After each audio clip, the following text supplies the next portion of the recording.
રાધે મિત્રો, આજે આપણે જોવાના છે ભગવદ્ ગીતા ચેપ્ટર 1 શ્લોક 21 ને 22.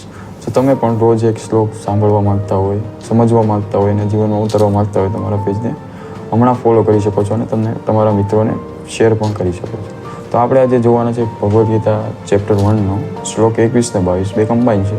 અને આ શ્લોકમાં અર્જુન શ્રી કૃષ્ણને સવાલ કરે છે કે હે અચ્યુ, કૃપા કરીને મારા રથને બંને સૈન્યોની વચ્ચે લઈ જઈને ઊભો રાખો. અહીં ઉપસ્થિત યુદ્ધ કરવાની ઈચ્છાવાળાઓ અને મહાન શસ્ત્ર સંઘર્ષમાં જેમની સાથે મારે લડવાનું છે તેમને હું જોઈ શકું. હવે અર્જુન જોવા માગે છે કે મારી સામે કોણ કોણ છે, મારા કોણ કોણ પરિવારજનો છે, બરાબર. અને અર્જુનની તો ઈચ્છા હતી જ નહીં યુદ્ધ કરવાની.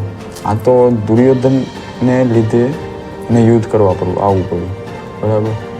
અર્જુન તો એમ જ ઈચ્છતો હતો કે નહીં, સમાધાન કરી નાખીએ, મારે કંઈ વસ્તુ જોતી નથી. આગળના શ્લોકોમાં એવું અર્જુન બોલશે, શ્રી કૃષ્ણને સવાલ પણ કરશે, બરાબર.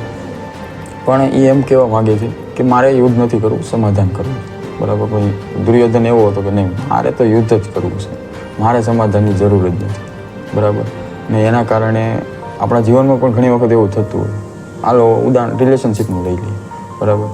કે આપણે ઘણી વખત રિલેશનશિપમાં હોઈએ, ગમે તે રિલેશન હોય, એવું જરૂરી નથી તમે જે સમજો હોય, બરાબર. પણ કે જે રિલેશન હોય આપણે ટકાવવું હોય, આપણે સાચવવું હોય, આપણે નિભાવવું હોય રિલેશન, પણ સામેવાળા વ્યક્તિને ઈચ્છા જ ન હોય રિલેશન નિભાવવાની, તો આપણે એમાં શું કરી શકીએ? આપણી પાસે એક ઓપ્શન રહેતો જ નથી. આપણે વગર કીધે રિલેશન બ્રેક કરવું પડે, જેને આપણે બ્રેકઅપ કહીએ છીએ. ગમે તે રિલેશનમાં બ્રેકઅપ થાય એવું જરૂરી નથી, બરાબર. પણ that is not our culture breakup, બરાબર. પણ શું થાય, લોકોને સમજાવવું કહું કેમ? તો આવી જ રીતે અર્જુન ભગવાન શ્રી કૃષ્ણને કહે છે કે એનો રથ બધા સૈન્યો વચ્ચે ઊભો રાખો. અને બધું જોશે અર્જુન હજી. અને અર્જુન બહુ ડરેલો છે, હતાશ છે, નિરાશ છે, ઘણા મનમાં સવાલ ઊભા થાય છે. આ સવાલનું નિવારણ ભગવાન શ્રી કૃષ્ણ કરશે એનું આગળના શ્લોકોમાં. બસ આજના માટે બસ એટલું જ. રાધે રાધે.